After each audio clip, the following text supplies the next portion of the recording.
Shalom, shalom, boa tarde.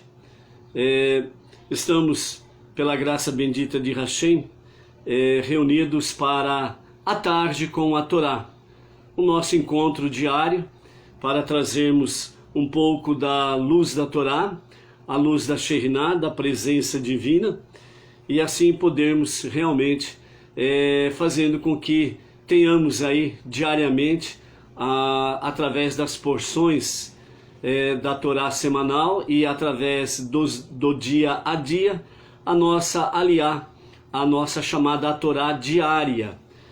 Hoje é dia 13 do mês de novembro do ano 2020 e pelo calendário judaico estamos no dia 26 do mês de Reshvan do ano 5781.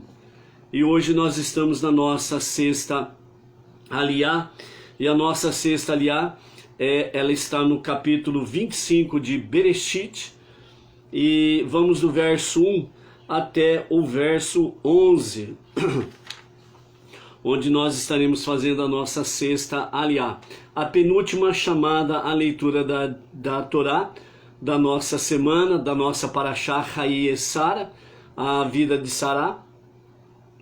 E aí, pela graça bendita de Hashem, amanhã estaremos aí concluindo a nossa Parashá semanal Hayye Sara.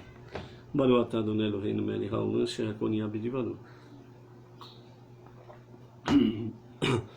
Vamos trazer hoje mais duas gotas de sabedoria do nosso Rebbe Menachem Mendel, desculpa, que nos fala sobre a mente. Então o nosso Rebbe, o Rebbe da nossa geração, o justo da nossa geração, o sábio da nossa geração, Menachem Mendel, assim ele nos fala: a mente sempre encontrará a resposta mais conveniente, aquela que é mais conveniente para si mesma. Mesmo quando está em busca de espiritualidade, de iluminação, a mente só descansa onde tem espaço suficiente para permanecer como mente. Portanto, por si própria, ela nunca poderá chegar a conhecer o infinito. Alcançar o infinito requer uma faculdade que está além da necessidade de existir, o conhecimento essencial da alma interior. Só depois que a mente tiver bebido dessa fonte, se poderá acreditar que ela vê além de si mesma. Nesse trecho aqui, o nosso Rebbe Menachem Mendel, falando sobre a nossa mente, então ele nos relata que a mente, ela por si só, ela procura aquilo que é mais conveniente, né? Dessa forma, significa que aquilo que é mais fácil, né, fica mais acessível para a nossa mente. Então isso daí é a mente preguiçosa. Luciana Rodrigues, shalom, shalom. A Luciana é aqui de Marília, da nossa região de Bauru, né? Com a graça bendita de Hashem, seja bênção sobre ti, a família e aqueles que estão contigo aí em Marília, né, no monoteísmo. E nós estamos à disposição para ajudar vocês aí em Marília também, ok? Então a mente, ela procura somente aquilo que é conveniente para si mesma. Ou seja, ela quer sombra e água fresca, ela não quer ter trabalho. Essa é a mente natural, ok? Em seguida, o Rebbe nos fala que a própria mente, nesse estágio, mesmo quando ela busca espiritualidade, mesmo quando busca iluminação, mesmo quando busca uma certa elevação, né, ela sempre procura descansar de uma forma tranquila, né? Ela quer sombra e água fresca. Portanto, por si própria, né, a mente, ela nunca pode conhecer o infinito. Mas alcançar o infinito requer uma faculdade que está além da necessidade de existir, o conhecimento essencial da alma interior. Quando a mente ela se volta para a alma interior, que é a nossa alma divina, a qual Deus nos deu, e onde temos, né, a nossa centelha divina. Então, quando a nossa mente ela se volta para a nossa alma interior, para essa centelha divina da nossa alma divina, então o que acontece? Então aí a mente ela passa a não mais ficar limitada a si própria. Então ela sai de si mesma e ela vai se conectar com a alma divina, com a centelha divina de Hashem, que está na nossa alma divina. E aí o que acontece? Só depois disto, em que a nossa mente ela vem, entre aspas, beber dessa fonte, que é a centelha divina da nossa alma divina, então é a partir desse momento que se poderá realmente a nossa mente acreditar que ela vê além de si mesma. Ou seja, a mente normal, natural, ela só olha para si mesma e quer sombra e água fresca, né? Preguiça, né? Quer aquilo que é fácil. Mas quando ela sai de si mesma e volta-se para a alma divina, em busca da centelha divina e bebe desta fonte, então realmente a nossa mente em conexão com a nossa alma divina, então passa a ir além de si mesma. É uma forma de podermos ir ao infinito. Por quê? Porque aí nós entramos numa conexão com Deus. Ok? Shalom, shalom, Maria Luísa Freitas, Malu, lá de Palmas, Tocantins, né? Palmas, Tocantins é a região norte do nosso Brasil, ok? A segunda gota de sabedoria da nossa tarde de hoje, com o nosso Rebbe Menachem Mendel, o título diz assim: um verdadeiro tolo. Você é um verdadeiro tolo? Sim ou não? Responda para si mesmo, obviamente. Você se acha um tolo? Vamos ver o que o Rebbe nos fala sobre isso? Para viver com o infinito, você tem de ser um tolo. Para você viver o infinito, você precisa ser um tolo. Um tolo que faz o bem com absoluta sinceridade, indiferente à opinião do mundo. Então veja bem, um tolo que faz o bem com absoluta sinceridade, ele o faz indiferente à opinião alheia, à opinião externa, à opinião do mundo. Nós já ouvimos, né? Várias e várias vezes, sem sombra de dúvidas, aí acredito que todos também já viram ou ouviram essa expressão: você é um tolo.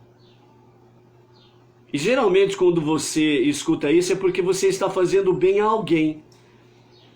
E quem está assistindo, ele chama você de tolo. Por isso que o nosso Rebbe, ele diz: para viver com o infinito, você tem que ser um tolo. Primeiramente, quem é o infinito? O Ein Sof, o eterno, o todo-poderoso. Para você viver com o infinito, com o todo-poderoso, você precisa ser um tolo. Por quê?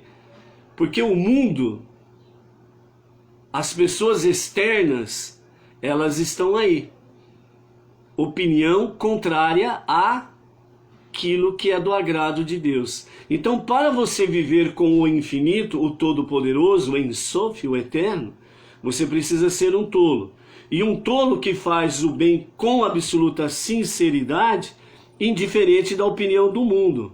Ou seja, você faz o bem Porque você está em conexão com o Eterno.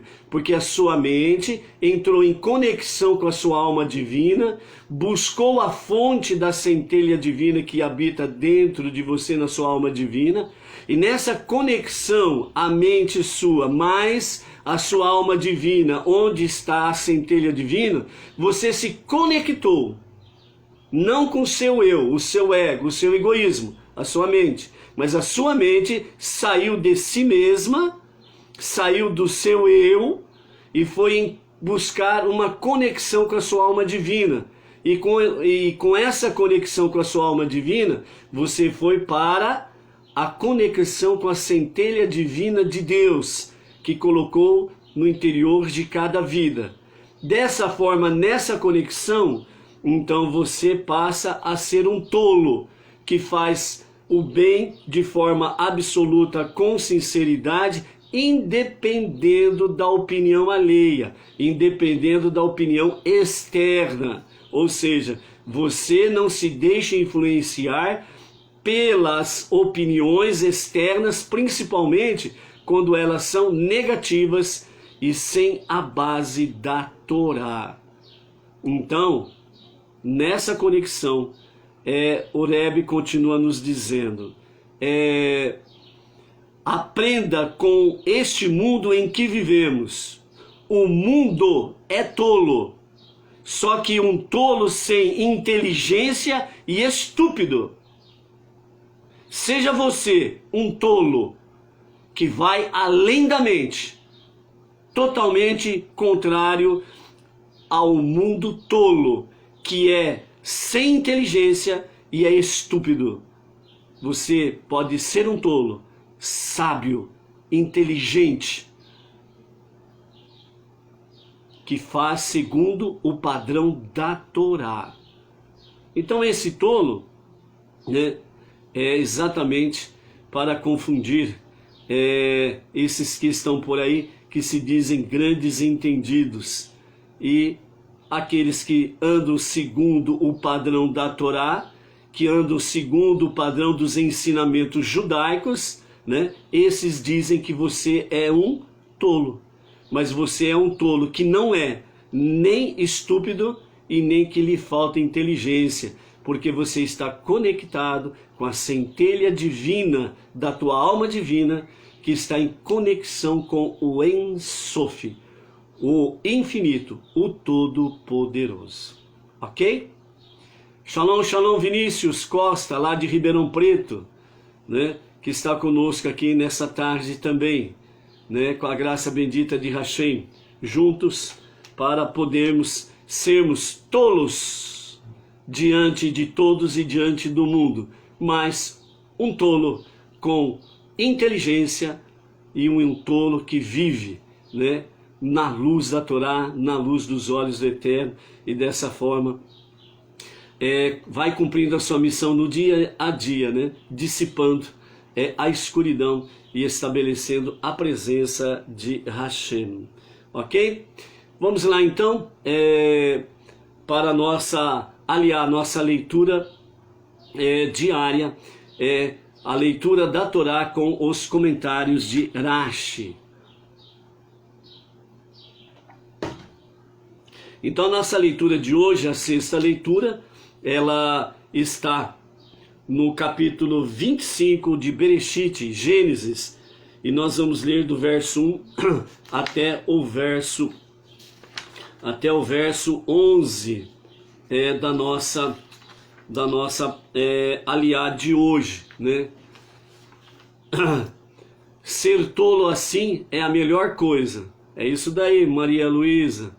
Ser tolo assim é a melhor coisa, sem sombra de dúvidas. Não esqueçamos que nós não somos tolo sem inteligência. Muito pelo contrário, temos muita inteligência, porque toda sabedoria e conhecimento vem de cima, vem do alto, vem do eterno, né? E dessa forma nós temos o quê?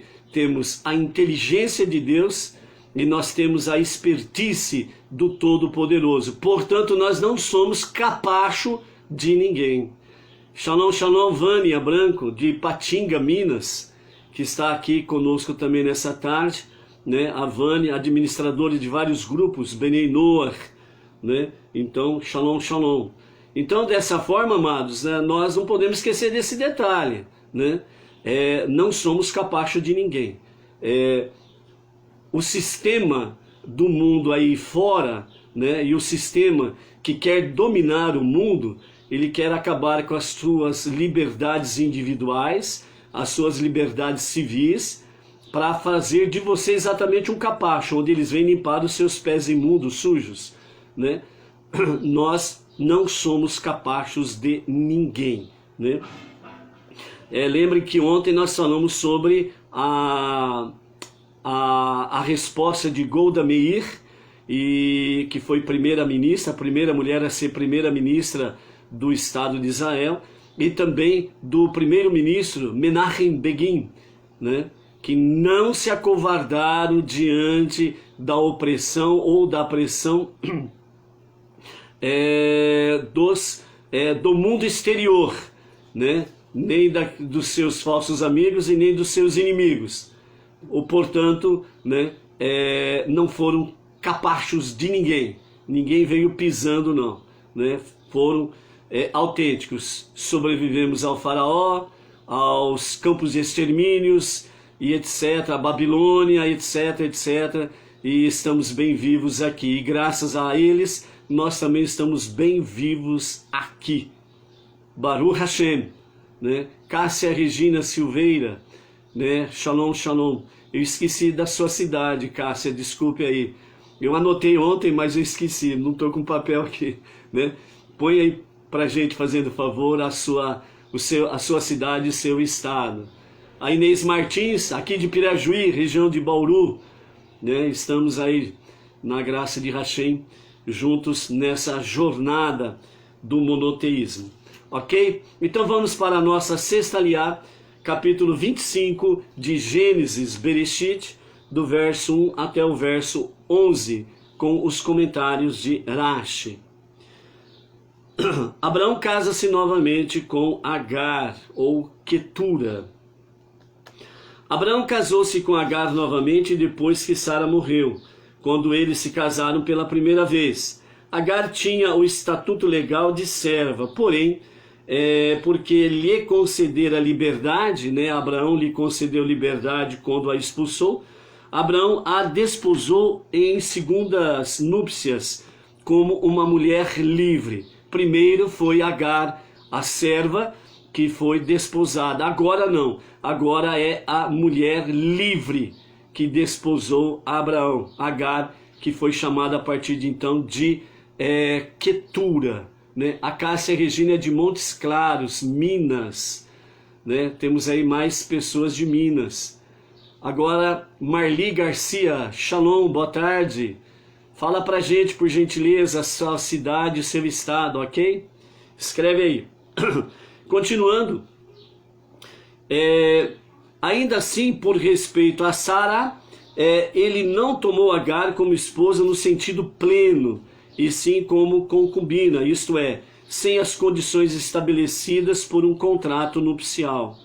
O cognome de Agar, nessa época, passou a ser Keturá, uma alusão ao fato de que, embora tivesse, a certa altura, recaído na idolatria de sua família egípcia, ela se arrependera depois, e seus atos eram agora tão aprazíveis a Deus quanto a fragrância do incenso, do ketoret, né? Que era um instrumento usado para espalhar o incenso no tabernáculo, né? No mexicano deserto, e posteriormente no Beit HaMikdash, o grande templo em Jerusalém. Então, Keturá também está ligado a Ketoret, que é a fragrância, né, do incenso que era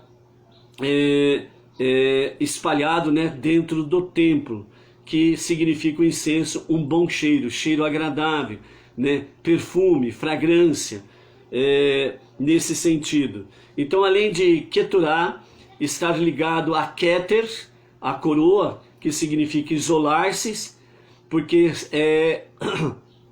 Agar, quando separou-se de Abraão, ela não teve nenhum contato com nenhum homem. Ela permaneceu mesmo separada de Abraão, ela permaneceu fiel a ele. E ela não se associou de forma conjugal com nenhum homem. Então ela permaneceu fiel a Abraão. Então nós temos aí Keturá, Keter e também Ketoret, o incenso.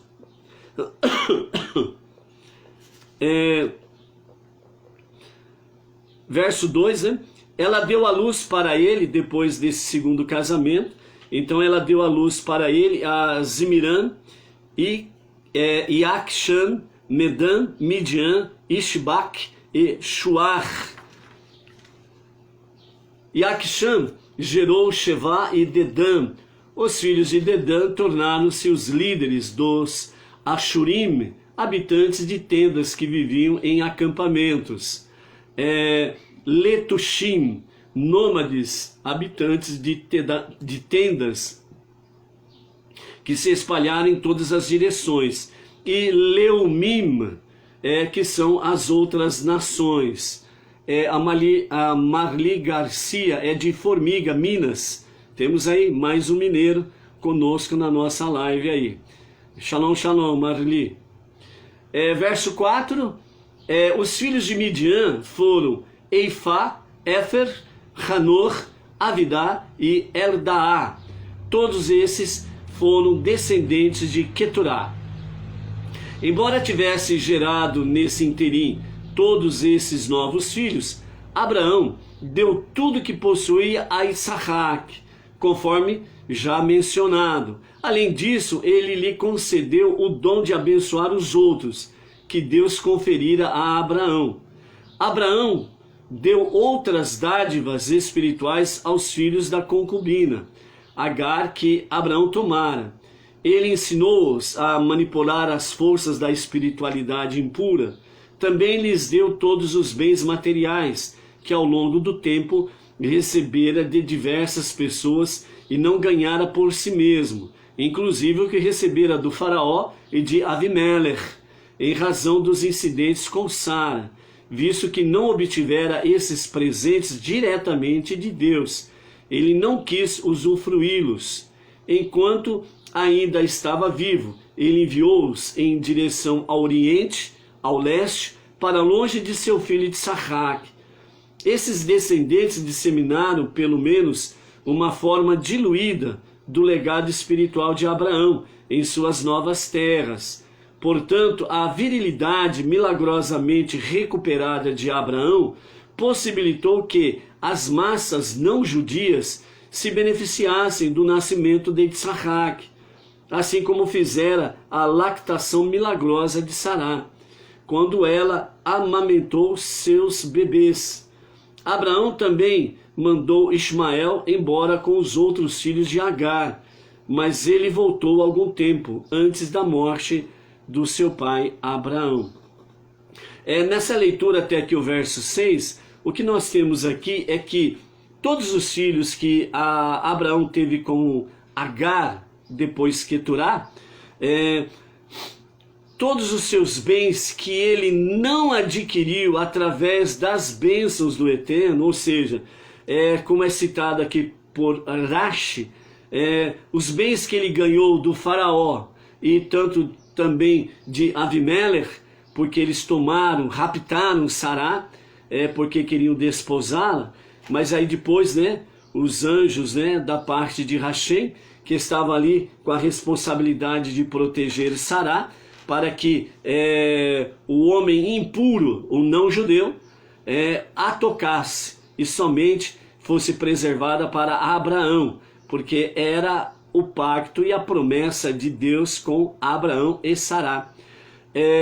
Então, como vieram muitas pragas e doenças para com o faraó e Avimelech, o rei filisteu, e aí Abraão orou por eles, foram curados, foram livres de todas as coisas, e eles presentearam Abraão com muitos bens, riquezas, gados, pedras preciosas e etc. e tal. Então, essas riquezas que ele adquiriu através de Faraó e do rei dos filisteus, ele deixou à parte. Ele não usufruiu de nada disso. Então o gado foi crescendo, se multiplicando, tudo bem, as riquezas foram colocadas ao lado. Então quando Agar, Queturá, ela deu esses filhos para ele, então o que Abraão fez? Ele pegou todos esses filhos de Queturá e mandou embora, e deu a eles todas estas riquezas, todos esses gados, e eles saíram realmente para longe de Itzarraque, muito ricos, né? Muito prósperos, porque todas essas riquezas Abraão compartilhou, né, nesta herança para com esses filhos que ele teve com Agar ou Queturá. Então, à medida que que Abraão mandou-os embora, eles não saíram de mãos vazias, saíram muito bem ricos, certo? E dessa forma eles se apartaram de Itzarraque. Quando ele compartilha, né, ele faz com que a sua herança chegue a Itzarraque, nesse sentido, toda a herança que Abraão conquistou através das bênçãos de Deus, foram estas as heranças que ele compartilhou com Itzarraque, tanto de ordem espiritual como material e financeira. Então esta foi a herança que Abraão compartilhou com Itzarraque. Ok? Amém? Anadir Pereira, por gentileza, coloca para nós aí o nome da sua cidade e do seu estado aí, para que nós possamos registrar aqui, ok? Bom, a partir do verso 7, nós temos aí a respeito da morte de Abraão. Esses, então, são os dias dos anos de vida de Abraão. Ele viveu 175 anos. Ele manteve a virilidade juvenil que readquirira antes de gerar Itzarraque, até o fim da vida, e morreu completamente íntegro e sem pecado.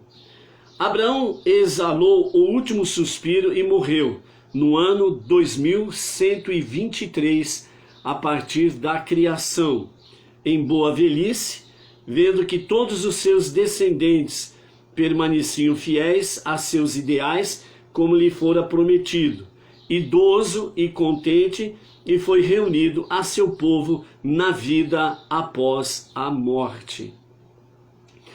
Quando fala aqui que Abraão, ele, no seu último suspiro, numa boa velhice, né, que ele viu todos os seus descendentes fiéis a seus ideais, mesmo os filhos de Agar, quando foram dispersos, né, eles saíram firmados dentro de todos os ideais de Abraão, mesmo numa, vamos dizer assim, não tanto elevados como Itzarraque, mas tinham alguma elevação espiritual.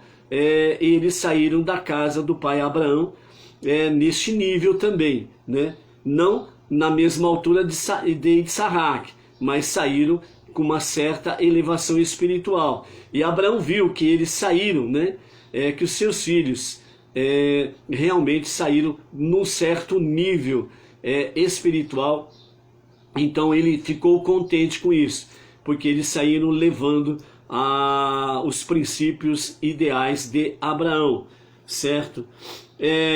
Depois nós temos aqui no verso 9, seus filhos, Itzarraque, seguido por Ismael, o enterraram na gruta de Marpelá, no campo de Efron, filho de Tsohar, o Hitita, de fronte a Mamire.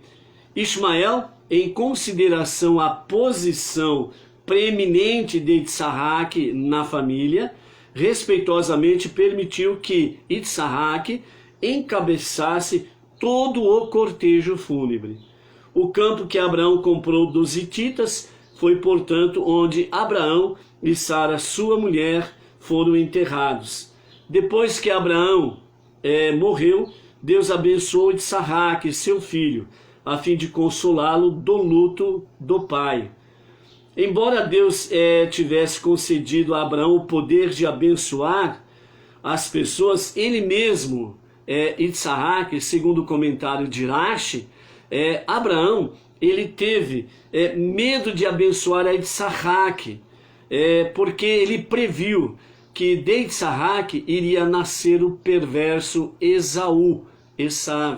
Então, Abraão não abençoou Itsarraque, né? Segundo Rashi, Abraão, ele deixou isso a critério do Todo-Poderoso, né? Ele deixou a critério que o Eterno o fizesse, desse a bênção a Itsarraque, né? Então, Deus abençoou Itsarraque, filho de Abraão, com boa saúde e longevidade. Itsarraque habitou nas cercanias de Beer Lachairoi, e Ismael, nesse interim, voltou a morar no deserto de Parã, depois da morte de Abraão, não sendo mais protegido pelos méritos, né, do pai Abraão. Ele foi acossado por seus inimigos. Então aqui nós encerramos a nossa leitura diária, né? Danilo, Thaís e Murilo, né? Essa família, esse casal, com o seu filhinho Murilo, são lá de Bauru e estão conosco nessa tarde aqui também. Shalom, shalom, Danilo, Thaís e Murilo. Então, o que nós podemos comentar aqui a mais com referência à morte de Avraham? Então, Avraham morreu quando já era um ancião que tinha tudo o que podia desejar. Viu inclusive seu filho Ismael fazendo uma techuvá, mesmo que momentânea, antes de morrer. Itsarraque e Ismael sepultaram, né, na gruta de Marpelá, ao lado de Sará, Abraão. Deus recompensou Ismael por ter vindo do deserto, especialmente para prestar as últimas honras, né, com respeito a seu pai, antes dele morrer. E retribuição a isso, Deus honrou, enumerando a sua descendência toda, né? Se tornou uma grande nação. Nos últimos versículos desta Parashá, nós temos aí o registro da descendência de Ismael. Isso daí foi uma das formas que Deus honrou a Ismael. Quando Avraham faleceu, todos os grandes povos dentre as nações enlutaram-se, e as nações disseram, né? Ai do mundo que perdeu seu líder, e ai do navio que perdeu seu capitão. Durante sua vida, Avraham rezara por mulheres estéreis, e estas engravidavam, pelos doentes, e eles eram curados. Até navios que estavam em alto mar, muito distantes, navegando, eles eram salvos, né, de naufrágios pelos méritos de Avraham. Apesar de o mundo inteiro negar a existência de Deus, conseguiu ser o único em sua crença e afirmar a onipotência de Deus.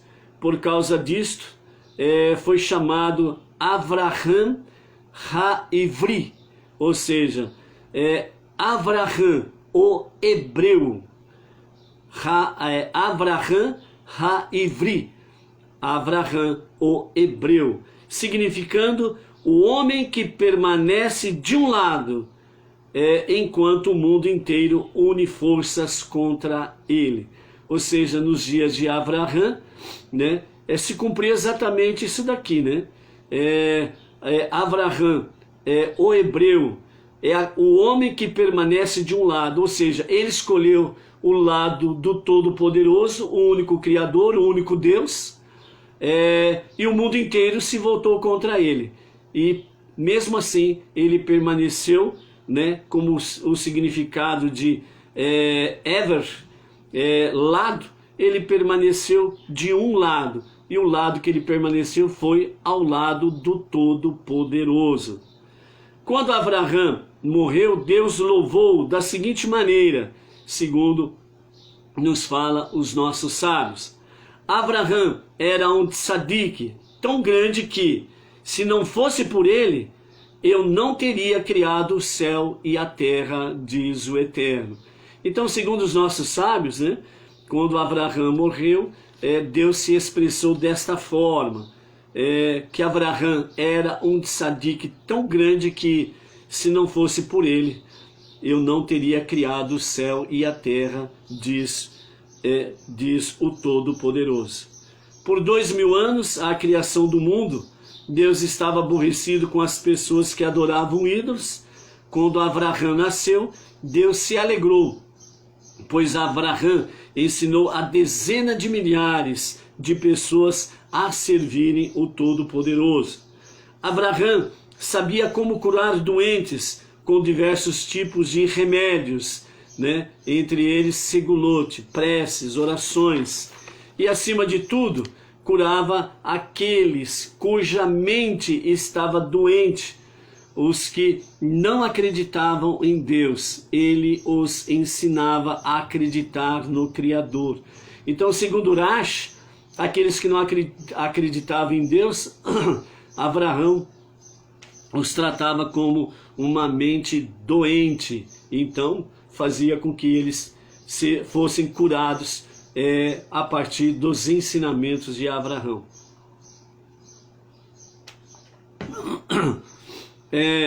Então Abraão foi posto à prova por Deus 10 vezes, foram as 10 grandes provas.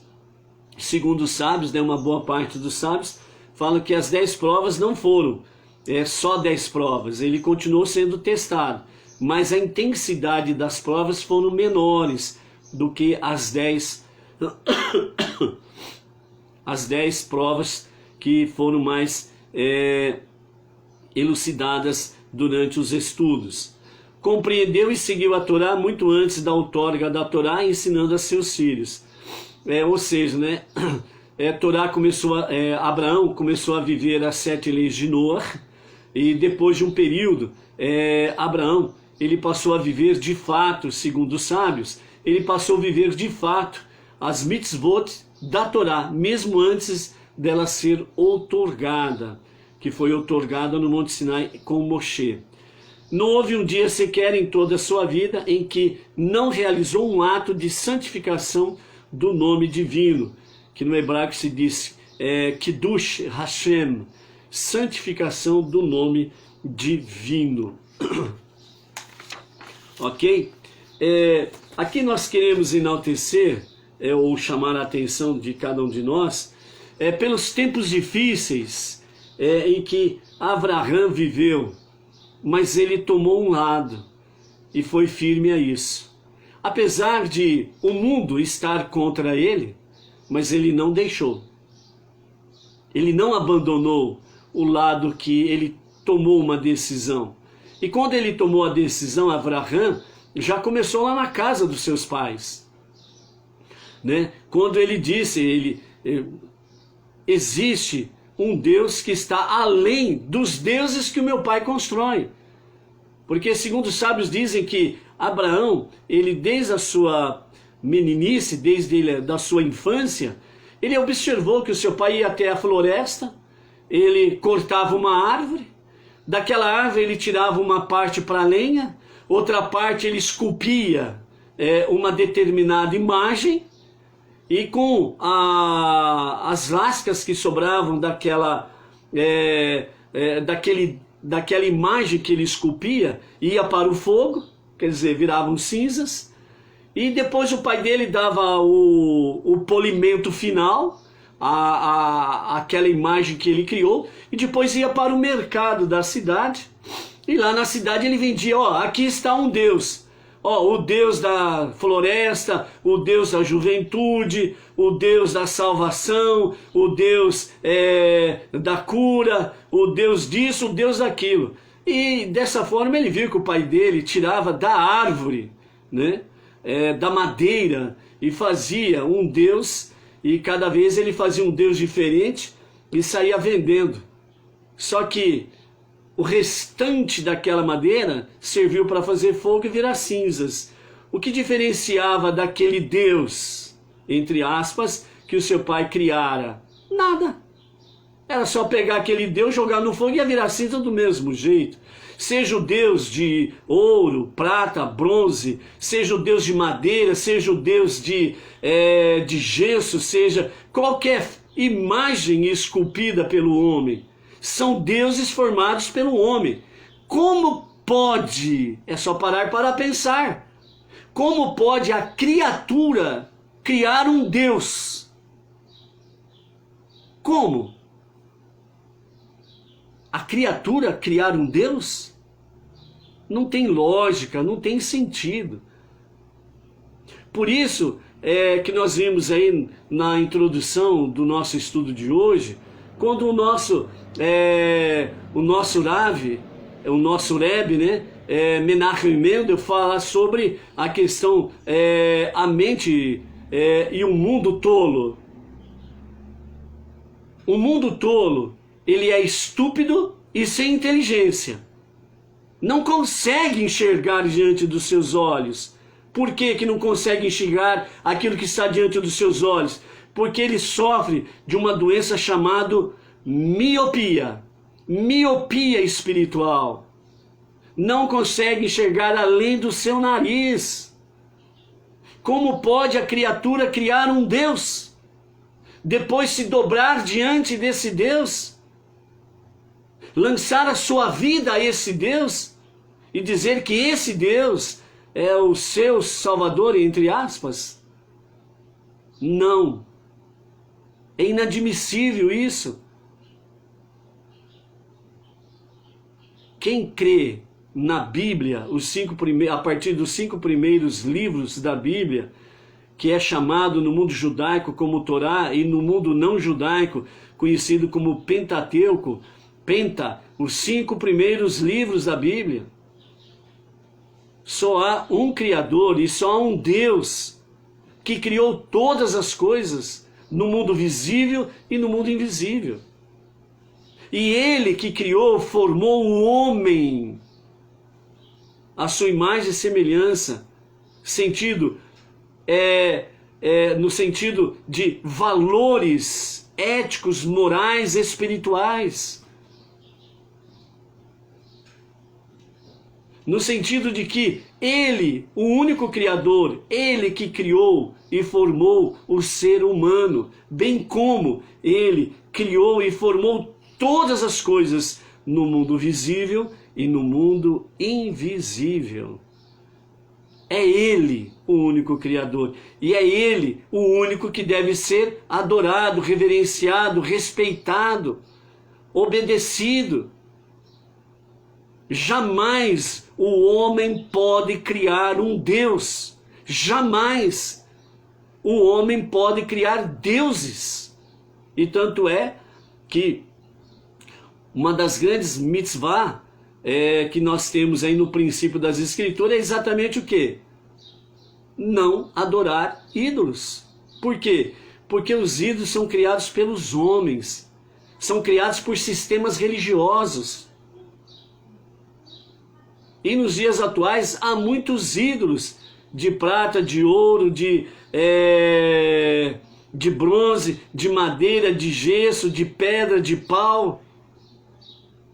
Mas também há muitos deuses de carne e osso, que muitos sistemas religiosos por aí estão colocando, entre aspas, né, líderes, como se fossem deuses, ídolos de carne e osso. Eles falam e é lei. E o que eles falam está totalmente fora do padrão divino. São deuses de carne e osso que, entre aspas, se manifestam como, entre aspas, como se fossem deuses. O que eles dizem é lei, é mandamento. E as pessoas, né, que seguem o seu legado religioso aí, tem que ser segundo a cartilha dele e não segundo a Bíblia. Então são deuses criados pelos homens, por homens. E isto é impossível de estar ligado, conectado com o verdadeiro Deus. Por isso, você precisa romper com esse sistema. Você precisa romper com esse sistema religioso enganoso, para que você possa realmente conhecer o Deus verdadeiro. Você tem isso no seu coração, você tem isso no seu íntimo. E você mesmo ouvindo estas palavras, você ainda diz para si mesmo: mas eu adoro a Deus. A tua alma divina, a tua centelha divina que está no seu interior, ela te chama a atenção para isto. Mas a sua mente ainda não está conectada à sua alma divina, não está conectado à centelha divina, para que você possa ver além do nariz, para que a miopia seja curada, a miopia espiritual, e você possa enxergar além, muito além, e ver que o Deus verdadeiro, o Deus vivo, o único Deus e o único Salvador, é muito, muito mais além do que falaram para você. Sim, infelizmente, você foi enganado. E você não pode permanecer enganado. Você precisa tomar uma decisão. Por isso, realmente, pesquise, procure, vai mais a fundo. Como diz o nosso Rebbe Menachem Mendel, o mundo, ele é tolo, e a sua tolice, ela é estúpida e sem inteligência. E nós precisamos ser tolos, mas com sabedoria, com entendimento, com compreensão, com inteligência. Por que sermos tolos dessa forma?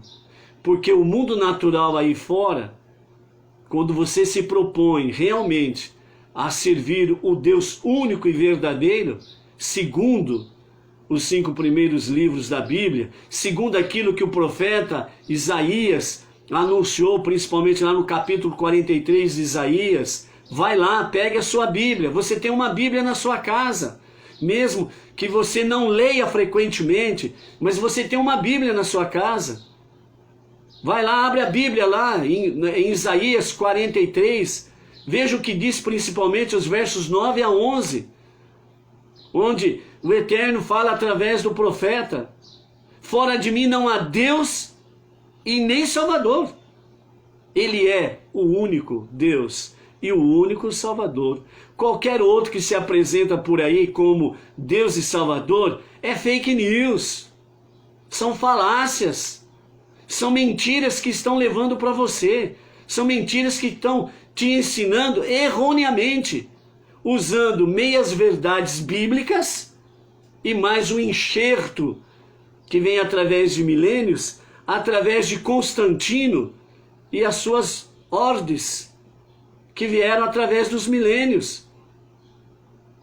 Por isso, rompa estas barreiras, abre a sua Bíblia, faça com que a sua mente venha se conectar com a tua alma divina e com a centelha divina de Deus que está no seu interior, e venha realmente para a luz da Torá, os 5 primeiros livros da Bíblia, para a luz da presença de Deus, e venha seguir realmente os seus ensinamentos, que vêm através de milênios, através dos sábios do povo judeu. Pois Deus diz na sua Torá, nos 5 primeiros livros da Bíblia, que através do povo judeu, Deus traz o conhecimento da verdade celestial, da verdade bíblica, da verdade quem é Deus. Que você possa romper essas barreiras, e que você possa se firmar na luz divina do Todo-Poderoso. Ok? Nessa tarde, encerramos aqui a nossa live e que estas palavras possam nos fortalecer. Quem já está na jornada monoteísta, para que possa agir cada dia mais com coragem, com ousadia, valorizando um dos grandes itens ou um dos grandes atributos que Deus nos deu, a liberdade. Não permita que ninguém e que nada venha tirar a tua liberdade, para que você possa, como Deus disse ao faraó através de Moshe, deixa sair o meu povo para servir a mim. Esta é a grande liberdade que Deus nos deu. Por isso, que sejamos livres para servirmos cada vez mais ao único Deus, ao único Salvador, o único Criador, o único Todo-Poderoso. Com a graça bendita de Hashem, amanhã, 7º dia da semana, estaremos reunidos para a 7ª Aliá e o encerramento da Parashá Haye Sará, a vida de Sará. Shalom, shalom. Até amanhã com a graça bendita de Hashem em A Tarde com a Torá.